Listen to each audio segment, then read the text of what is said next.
kibbutz.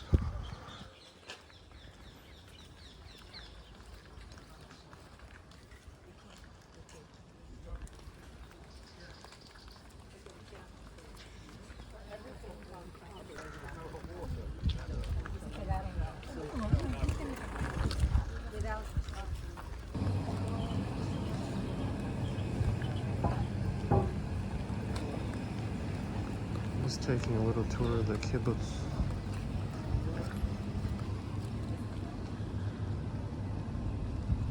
I would live here. It's pretty nice. Gotta work though. I would work.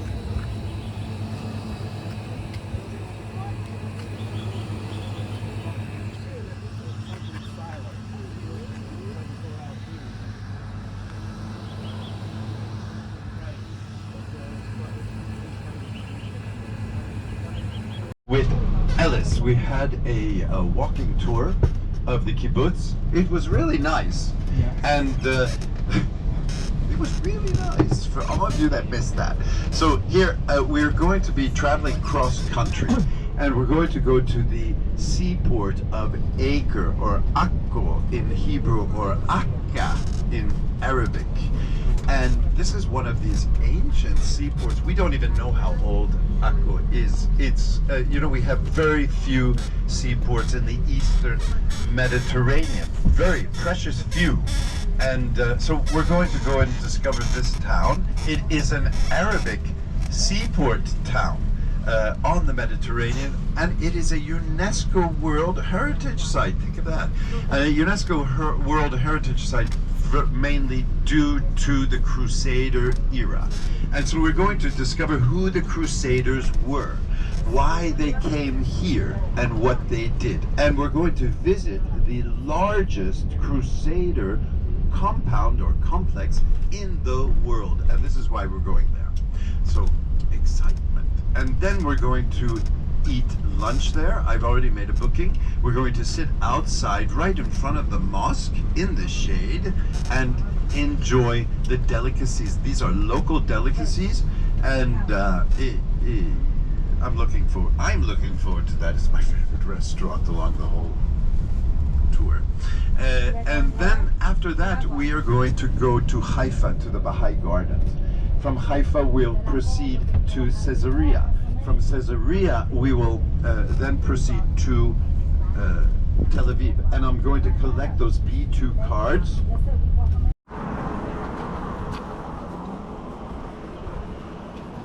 Come guys, come on. I'm not going to be here long, so long, and it will take time.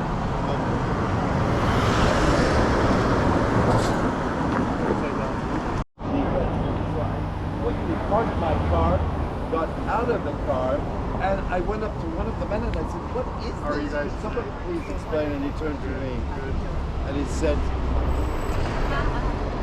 "It's a story about a crazy old man. He took all the money, all of his money, and he sank it into this." And that crazy old man. No. So that's when I met him, and he's a sculptor. He's a sculptor. His wife is a visual artist. So what is the backstory? Well, they're both Arab.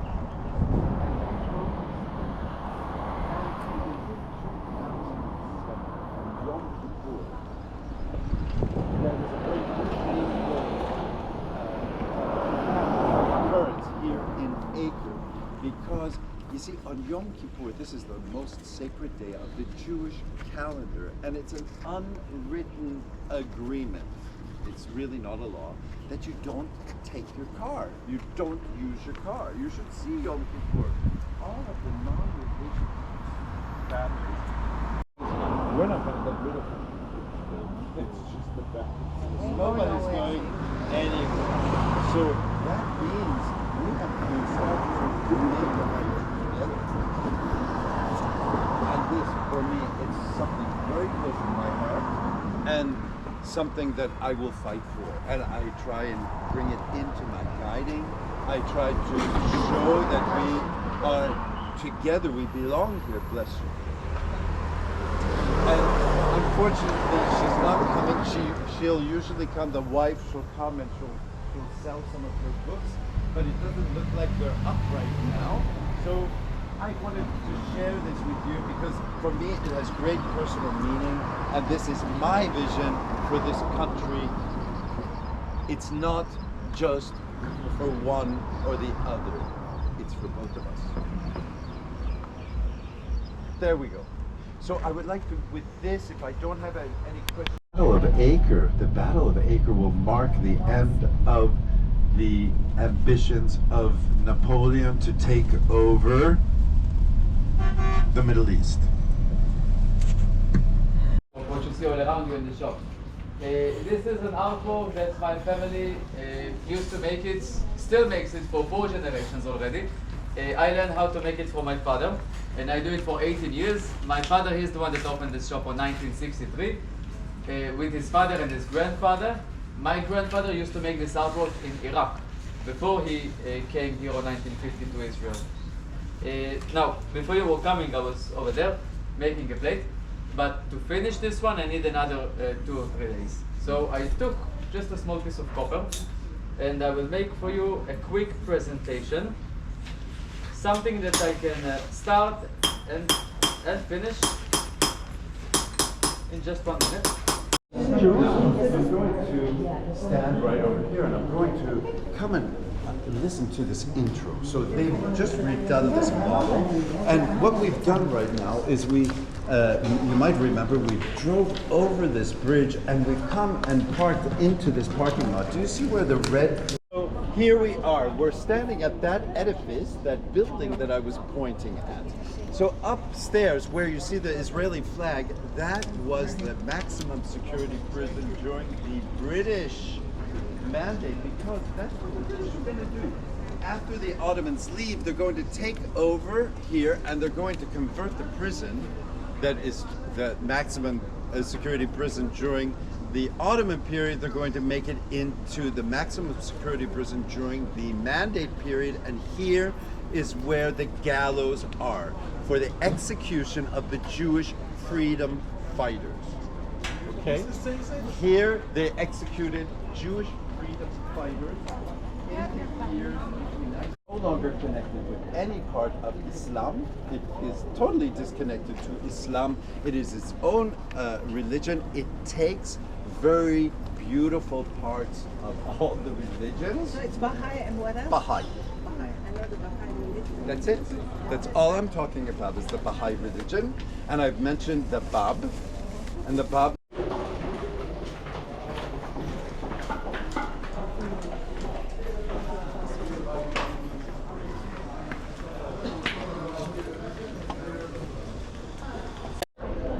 So this is what's going on. I want you to come here. You can come very quickly, and as we pass by, I'll tell you exactly where we are. We're here. We're going to be going into this under number 9, 10.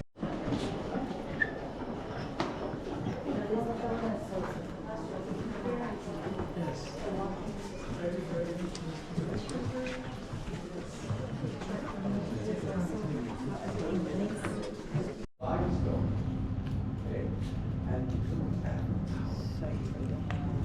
so we're seeing a new type of architecture. Do you see that these vaults are pointed? This is the beginning of the Gothic style. So this is what they're saying. The Gothic style started because the Crusaders come here. They come into contact with the Far East. They come into contact with a different type of expression of architecture. And for this reason, they're going to bring it back. And the money is going to say, what is the economic system going on in Europe at this time? What do we call it? Feudalism. Feudalism. Now, feudalism says that the firstborn gets everything. He gets everything. He gets the land, he gets the wealth. What happens to the son number 2? Church. You send it to church. He becomes a priest. But we have a population explosion at this time. Please don't block the door. And the population explosion is causing a big lack of arable land. So there is no more land to divide between the nobility in Europe. And for this reason, there are economic advantages of actually coming to the Holy Land. So there's a crop, we're getting another group, but I don't know. There's a crop which can be grown here, but cannot be grown anywhere in Europe. Do you have a guess what that crop is? Sugar cane. So sugar cane was being produced here. And sugar is a cash crop. It was a cash crop, definitely back in medieval times. So what can you do with sugar? Pretty much everything. You can preserve food with sugar. That's your marmalades, and this is the way you preserve fruit during the winter. And what else do you do? It is actually the basis of the medical industry. So those sugar pills, that's the medieval medicine was based on the sugar pill. So you had it for this reason too. So all of these militaristic orders, the Hospitaliers, also the Templars, also these other communities were all involved in raising sugarcane. What about rum? Rubber? Rum, drinking rum and Coca-Cola. Ooh la la. I don't know about the rum, but Out of the sugar cane, yeah. excess sugar cane.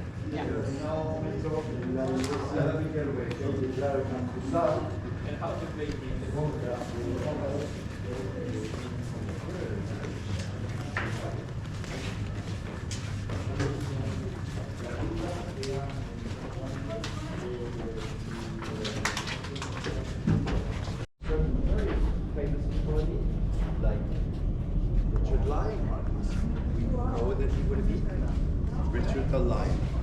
So this is the dining room of the hospitality complex. Here you are seeing Crusader architecture. And this in particular is the signs that we have now entered the Crusader era.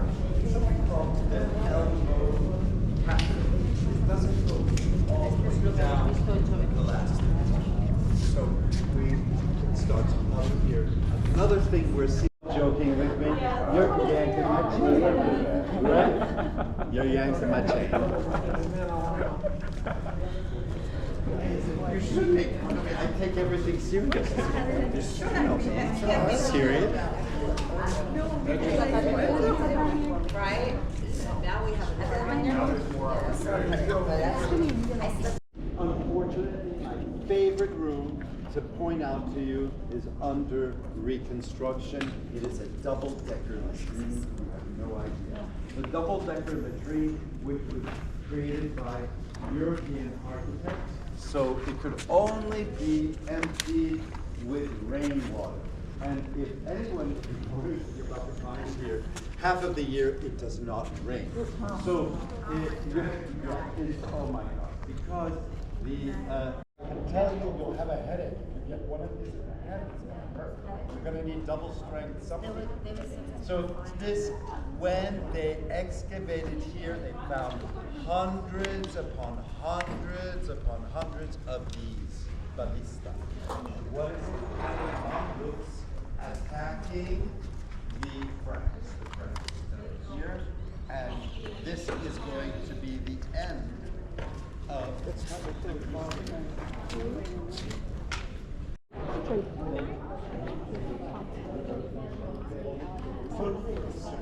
was the ruler, and then they took over. Look up there. These are the gallows during the Mandate period. They were here, right over here.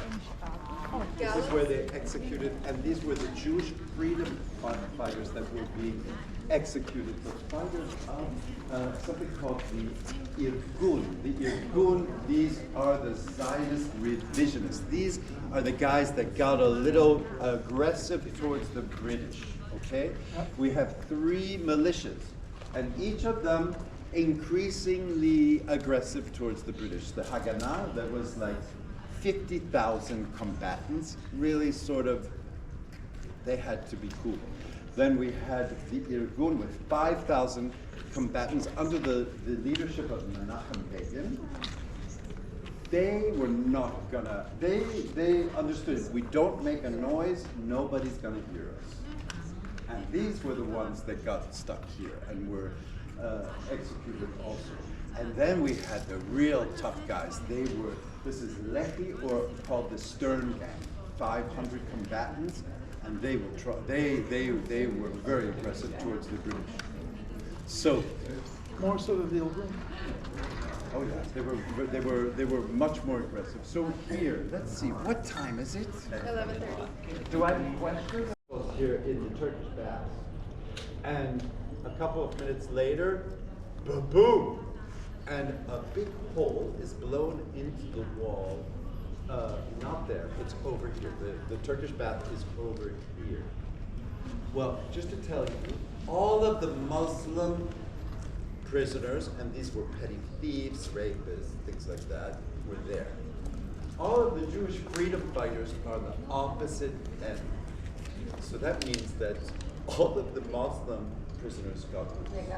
They got free. Here immediately, like 40 are caught, and but it gave the British such a wake-up call, and they thought, oh my goodness, we can't even control the maximum strength prison.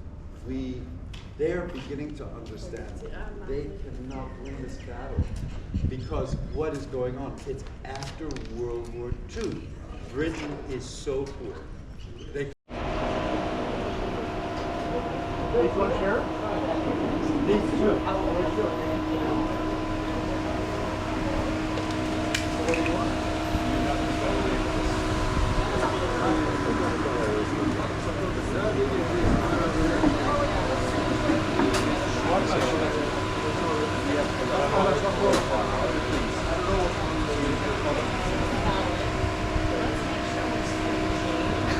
Oh yeah.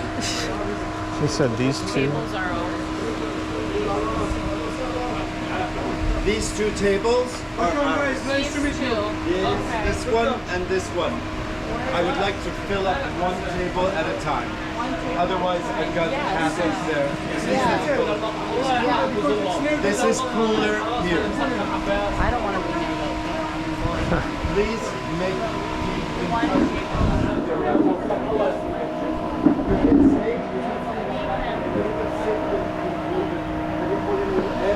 Sit down.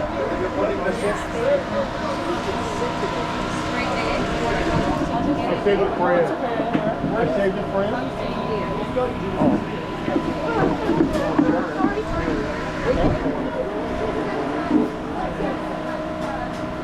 What's that?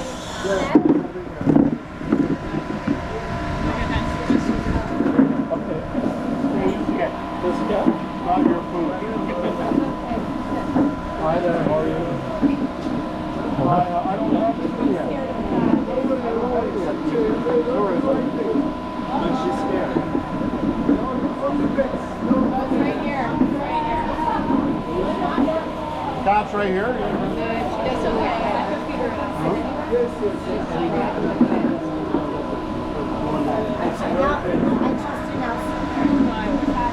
No, you have to sit You have to sit here.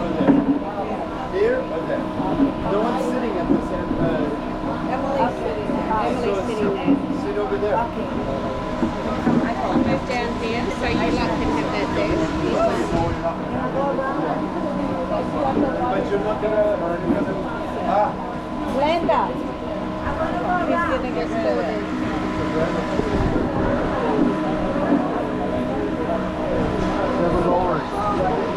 How much? Ashley, vete. Salad, $7.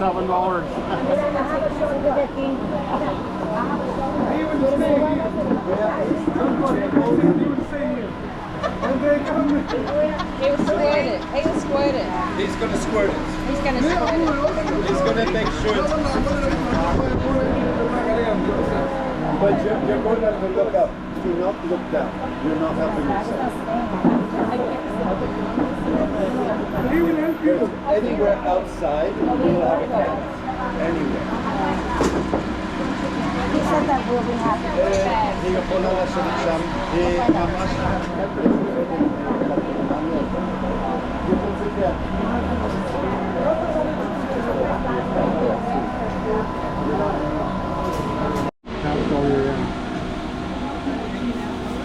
Yeah. Somebody's cleaning.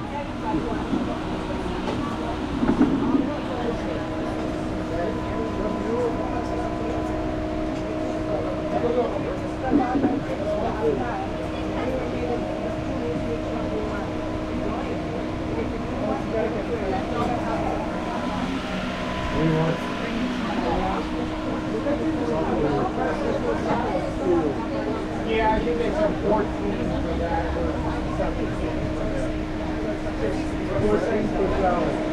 So it just makes sense to get the... No, I'm not doing.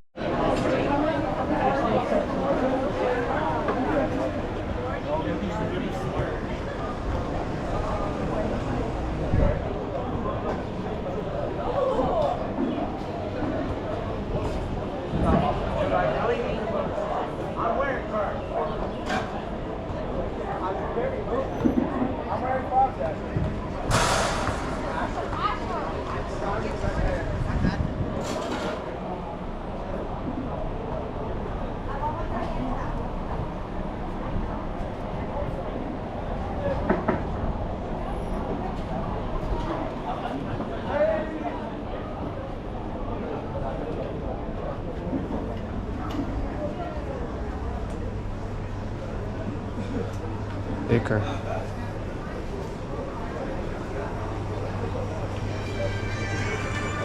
Das selber angeschlossen.